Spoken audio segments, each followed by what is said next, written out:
Hello and welcome to the AA Ireland podcast. This week we have a very special episode. We're going to be talking about energy. We're going to be talking about solar panels. And Blake has done a really in-depth interview with a company called Midsummer. Now Blake, as ever, joins us. Blake, what is the crux of this interview? What's it about? It's about solar panels, really. As you know, Paddy, we're, as well as doing cars, which we're famous for, we're involved in home and travel insurance. And we just wanted to look into solar panels because the price of energy at the moment, I mean, people are just looking at their bills going, what is going on here? It's just gone through the roof. And one of the ways people fight this is solar panels create your own electricity. And we wanted to know a lot more about that. I've noticed my own electricity bill really jump over the last couple of months. I got €1,000 electricity bill. Now I've been charging a lot of EVs, and that has not helped. So if you're at home charging in BMW i7 and the likes, but yeah, €1,000 for 2 months. So anything like this, I'll be really paying attention to.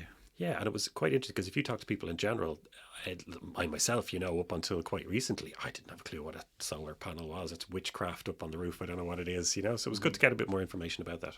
So the thing to do, Paddy, was just to go out to a company such as Midsummer. They're one of the leading suppliers in Ireland to the industry of solar panels, EV chargers and things like that. So people that really know what they're talking about. And we interviewed the person who runs Midsummer's Ireland branch and also head of marketing, Katie, for the company. So we'll just get straight into it as they give us a little bit of background about themselves and how they got to be in the industry.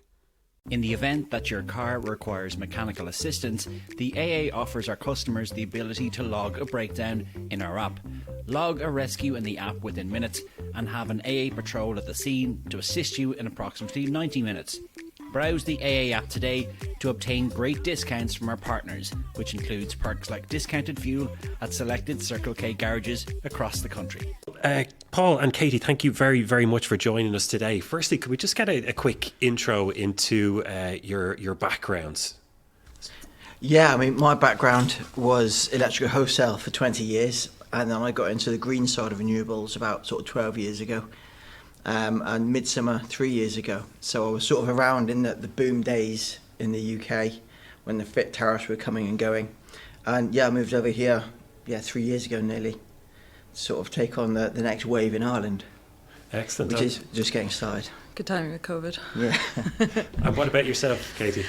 So I'm far more recent to the industry. I was on a career break for years raising children, and then when I did a degree in environmental studies, and I kind of knew I wanted to work something in the renewable sector and get into that. So then I found Midsummer, and Paul hired me on. Government obscurity. Yeah, exactly. And made me what I am today, really. No, it's been a really, it's constantly learning, and it's been a really fun learning curve. So yeah, I think I'm a proper solar nerd now, and still learning a lot, but really enjoying it. And yeah, it's a very interesting industry to be part of. Seems like there's a huge amount to learn, and we're going to do a little bit of that today. We're going to talk a little bit about the products, how you fit them, the grants and stuff like that. But let's just take a step back. The reason that we're here today, one of them is just to help you in a way celebrate moving into the new premises, which is where we are today. So just give us the quick background as to who Midsummer are and kind of how it's led to you being here today in this new premises.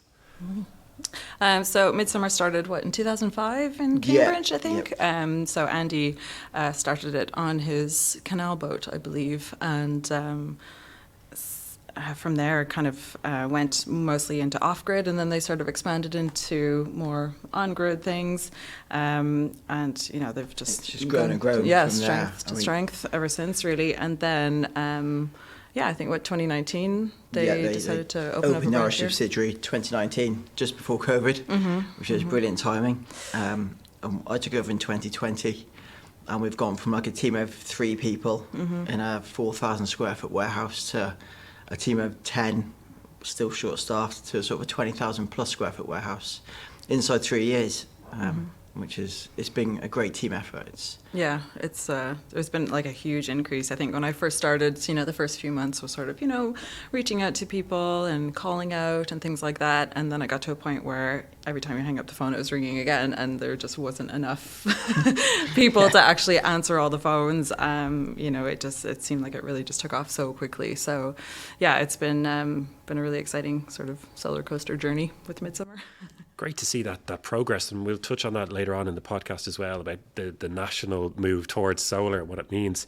But let's just for a moment, because I know some people listening to this are going to be thinking this, and I certainly at one stage was, what is a solar panel? Can we just go back to basics and let's go really, really basic here for a while? Figure, what is a solar panel? It's just a big bit of silicon stuck on your roof. And all it does is it converts the UV rays that hit it to electricity, to DC current, in the most basic form. Okay, and are there different types of solar panels? Because I know when I look at roofs, sometimes I see these, they're almost like huge big black panels, and then there's ones that look like tubes. Are they all the same? What's the difference? Yeah, I mean, solar PV, which is photovoltaic, has really sort of changed over the years from a polysilicon, which is like the blue ones you might see, more to the mono, which is like the black ones you see. And then you've got the tubes that you see, they're solar thermal. So what they do is they just take the heat from the sun to heat the water and give you hot water in your house. So there's nothing electricity sort of generated from them. And then your PV panels, they just take the UV from the sun and convert that to electricity. So that's the main difference. Okay, and so tell us a little bit then about how is this electricity that's produced and the solar panels used? Does it go straight to your kettle? Does it go to a battery? How does that system work and integrate within your house? A bit of both. So you've got your DC comes down off your roof, and then that comes into an inverter, and at that point it converts it from DC to AC. Now it's either going to go, if there's an excess, it'll either go to the grid or into a battery if you've got a battery, or if you've got a load in the house, it goes to the house. So if you're boiling the kettle or got lights on, it goes there. And then any excess goes, to a battery or grid. Okay. And are there other applications as well in terms of, cars or hot water in your tank? Or how does this Yeah, work? there's loads. So you can divert it pretty much anywhere with technology these days. It can even go to things like smart appliances. So you can buy energy diverters, which will send it to your hot water, which is what we normally advise people to do before a battery. Get as much use in your hot water, free of charge first. And then, as the technology evolves, you can have things going to smart fridges, smart washing machines, and all sorts. It's brilliant the way it's going. It's fascinating. And, constant learning curve.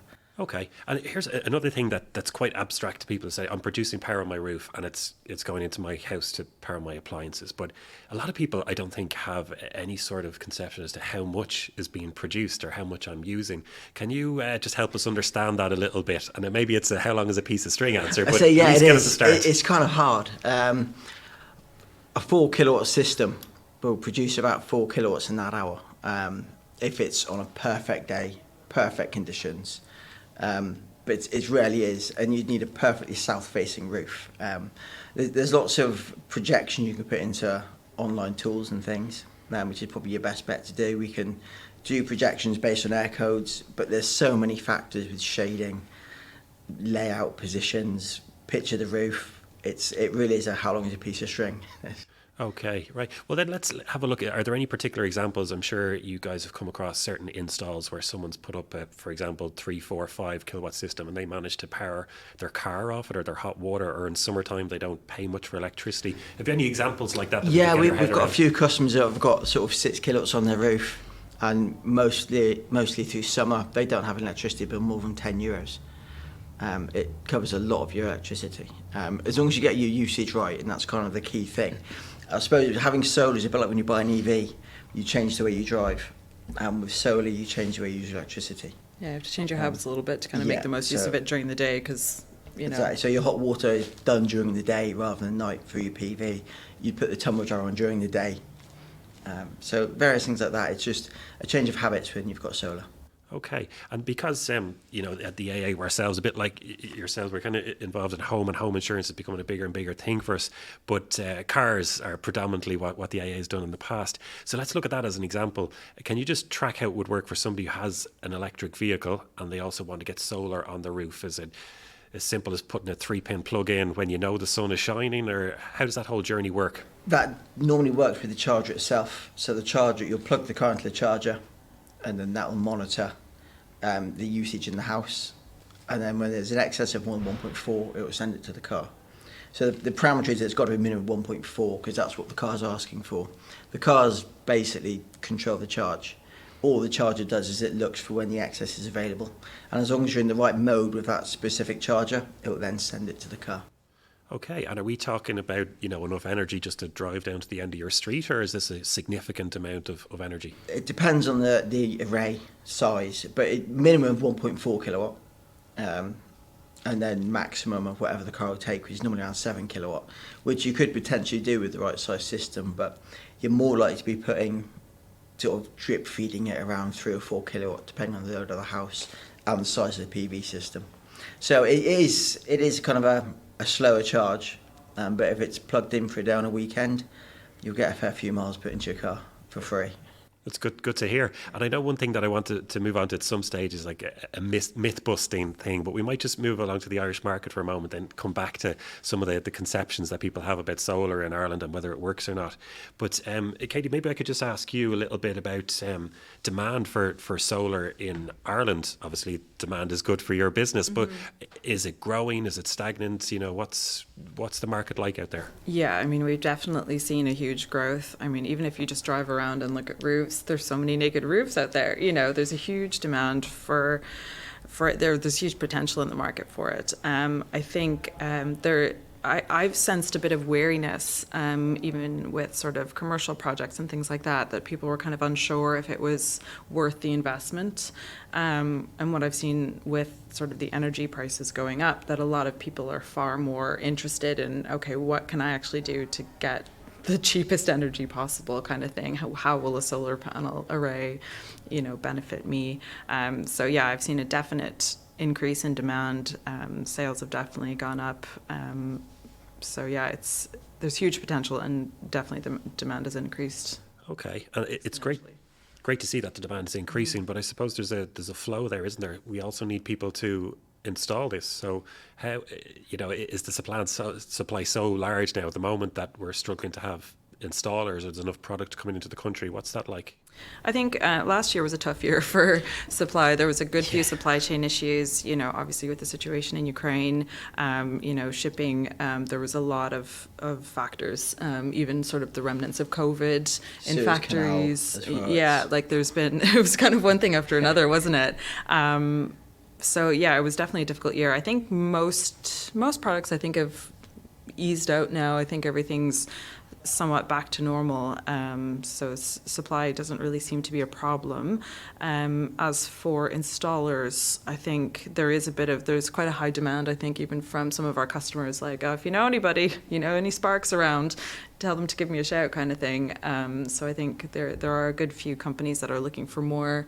Even you'll see on LinkedIn, loads of people looking for electricians and workers. So I think that is a bit of a part of it. I know they're all kind of flat out at the minute. Yeah, it's definitely a trade shortage. Roofers, especially. Yeah. Massive shortage of roofers.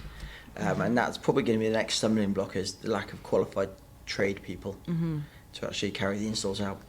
Okay, because we're seeing something similar in the car industry as well. We obviously speak about electric vehicles a lot, and it's a case of if everybody in the country wanted to switch over to an electric vehicle, there simply aren't enough there. And it sounds like it's something similar with solar, that if everybody decided tomorrow to go solar on the roof, it's not going to happen because we don't have enough installers. Yeah, 100%. Yeah, but it's kind of one of the problems at the moment is it's certainly outstripping the amount of installers we've got available. Is the demand. So are there any kind of rough figures? People are going to be asking, how much does this cost? Is there any way to go about thinking about how much a solar system would cost?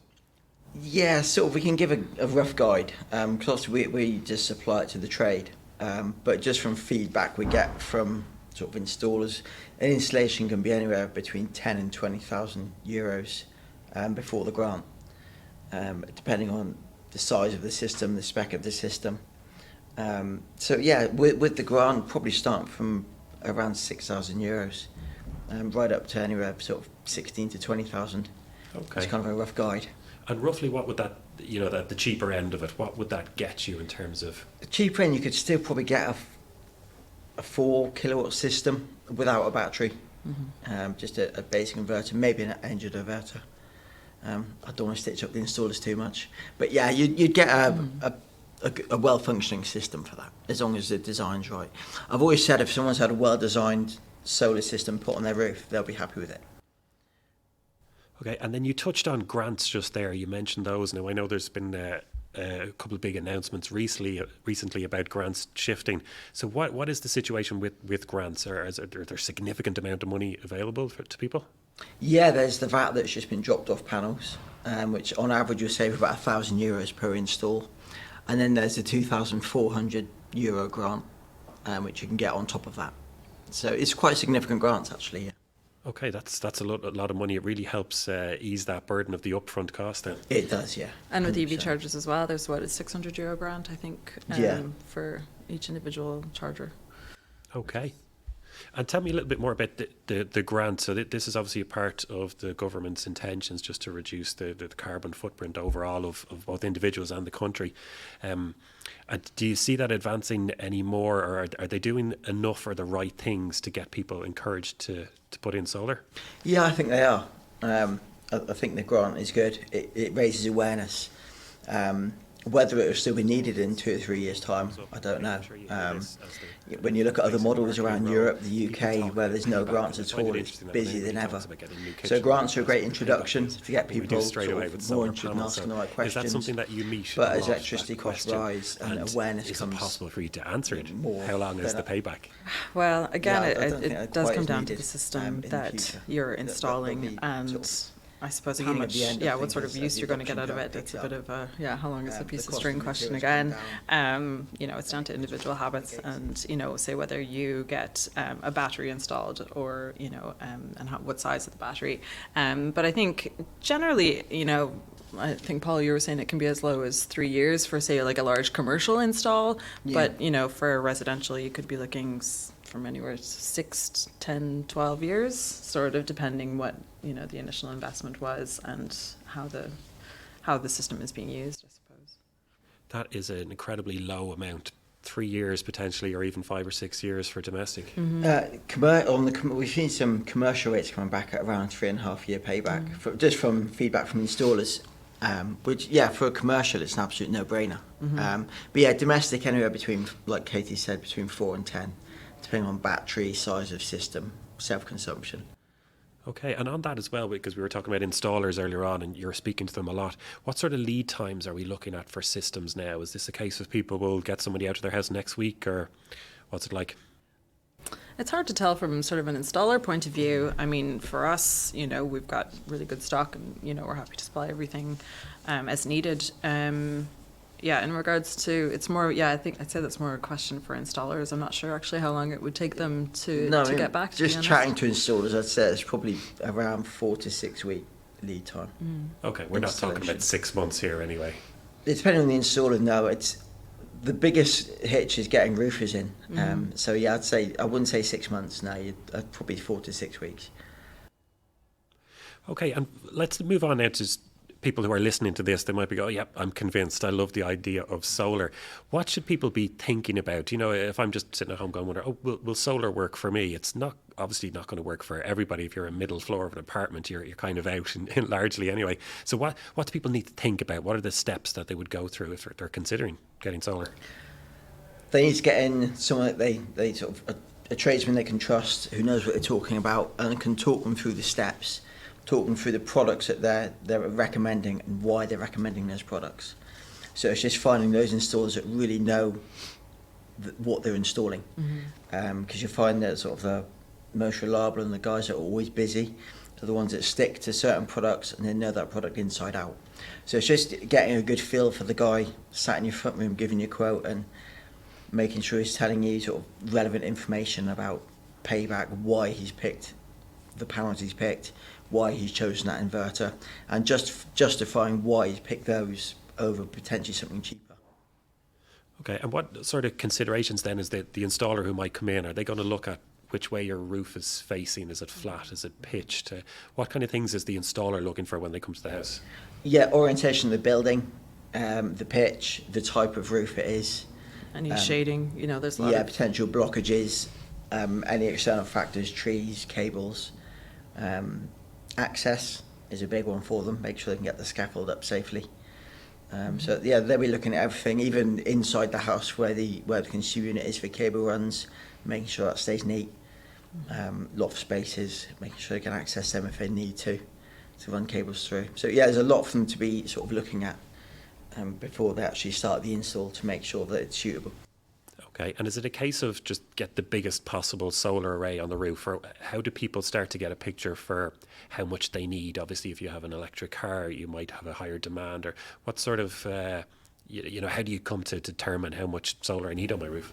I always say get as much as you can, because you're always going to need a bit more energy. Energy consumption is always going up. So, yeah, the way inverters work now, you can have 9 kilowatts of solar on a 6 kilowatt inverter, or soon it'll be 8 and 5. And then excess produced used to be clipped, but now you can get systems where it'll put excess into the battery. So you can still have more than sort of the allowed limit, as long as the AC isn't going to be over 25 amps. So you can have a lot more DC on the roof and then get that converted into your batteries.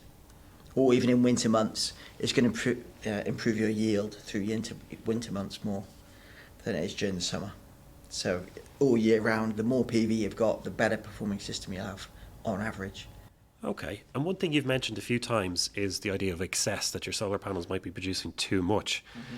And a lot of people, I myself, I think if I had solar panels on the roof and there was an excess and was just going back into the grid, I feel like I'm giving that away for free. I think that might bother me a little bit. So is there no way to get paid for that excess that you don't produce? Yeah, you can get paid for that now. And there's some fairly good rates as well that I've seen, sort of 13 cent a watt plus. So you can get paid for that as long as it's been installed correctly. Smart metering, so you need to speak to DSB about your meter as well. But yeah, you can get paid for export as well, which just makes that payback even less now.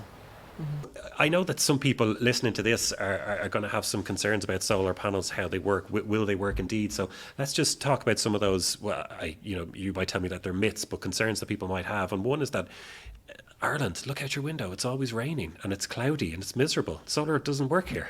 Is that right? Rain keeps them clean. You need rain, and solar panels actually work better when they're cooler. If you have a really, really hot solar panel, it's not as efficient. So Ireland is an ideal temperature for them. It's not as dull as people claim. I live here. So no, Ireland is a superb environment for PV. And even like on a cloudy day, you're going to get the UV rays coming through the clouds. It's not as if it's no light. You still will be producing something even on a cloudy day with a solar array. Another concern that people have is that obviously in the manufacturing it's going to take a certain amount of energy, and I've heard some people saying that the amount of energy that it takes to produce them it'll take a very long time for it to be offset. Is that a factor at all? And if so, how much do you think? It's a really hard one. We've spoken to a few manufacturers around this, and the supply chains for solar panels with the silicon is so hard to trace. It's difficult to put an exact date on payback, but the manufacturing is far more efficient. The move to M10 wafers, which is larger wafers, is less wastage. And speaking to most manufacturers, they seem to think an average payback is 5 to 7 years from the guys I've spoken to on a solar panel. But it's really hard to put an exact number on that, purely because of the way they're made and where they come from. Okay, and if let's say we accept it's 5, 6, 7 years, if the lifetime of the product is only 5 or 6 years, then that doesn't recoup it. So how long will the panels last? Most modules come with a warranty of just 25 years performance, and that's just a warranty. There's some panels out there now with a 40-year product warranty, but yeah, 40, 50 years, you still have modules producing electricity. Okay, so it's fair to say that they will quite easily recoup that carbon emissions over their lifetime. Comfortably, yeah, and the recycling aspect is getting a lot better as well. There's one company we're dealing with that's got patents on recycling modules, and they can recycle like 90% of the module now. Mm-hmm. And what about the pitch of the roof and where it's facing? Because obviously south facing is what I've heard is the best for it. So is it a case that they simply just won't work if you don't have a south facing roof? No, south facing is good. The downside of the south facing is you get a massive excess in the afternoon. Sometimes east-west can actually be a better option for people, because you don't have a huge excess. You get an earlier start and a later finish, and kind of a smoother generation curve. So sometimes east-west can actually be a preferred system depending on your energy usage. Especially for a lot of commercial installs, I Yeah. find they'll go with an east-west system because you have that more consistent energy being produced throughout the day rather than the sharp peak sort of midday.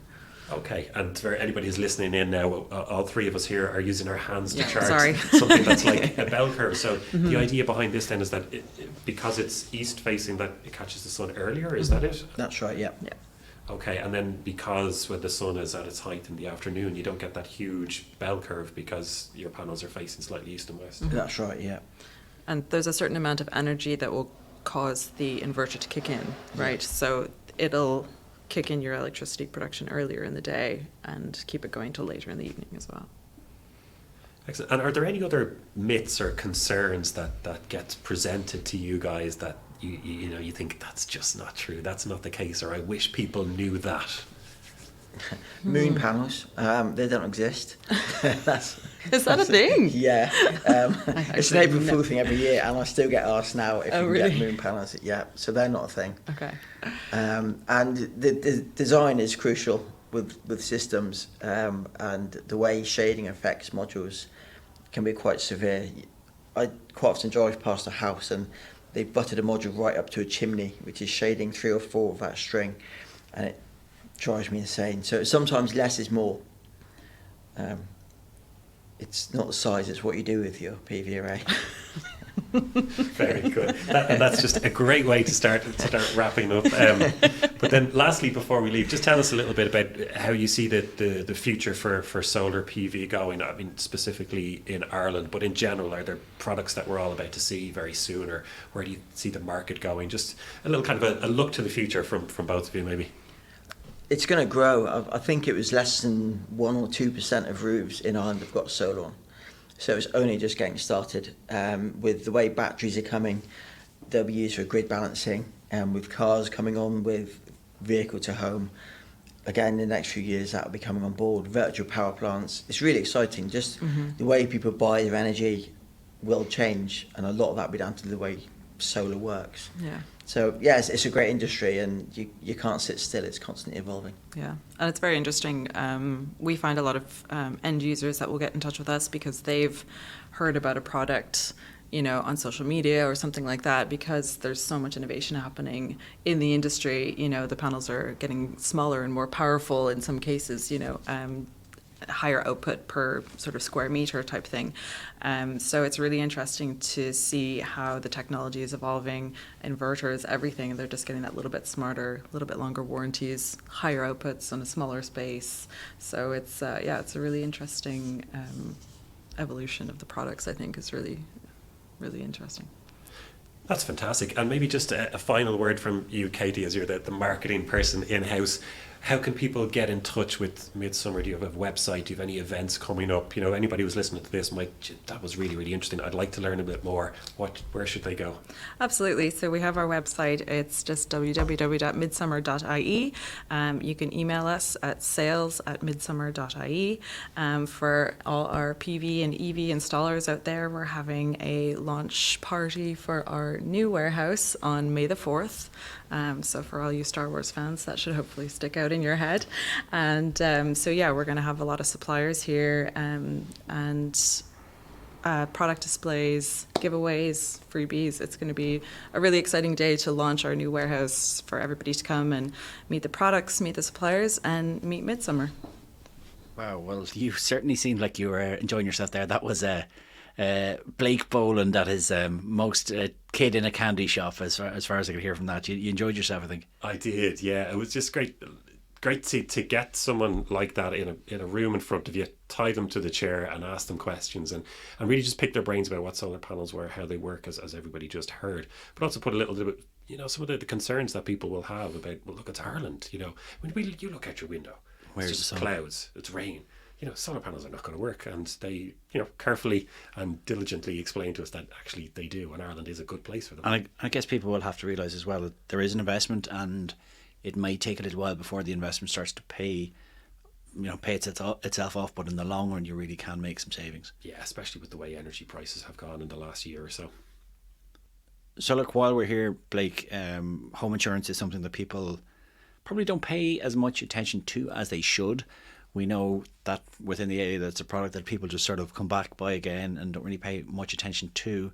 But you've been looking at that for us this week. That's right. Yeah, I had a good chat earlier on with Anthony Strickland, who works in the company here. So he essentially owns the home insurance product. He's the go-to man here for us if we want to know, questions about this. And he was explaining to me that it's very important if people do put this rather large investment in, let's just say €10,000 for a good system, that you want to get that added to your home insurance policy, because you don't want your home to be insured. And apparently people are doing that a lot. They're thinking, I might just get a little bit of a cheaper policy, or I'll forget to mention a couple of things, thinking I'll save myself a couple of quid every month, but it's not worth it.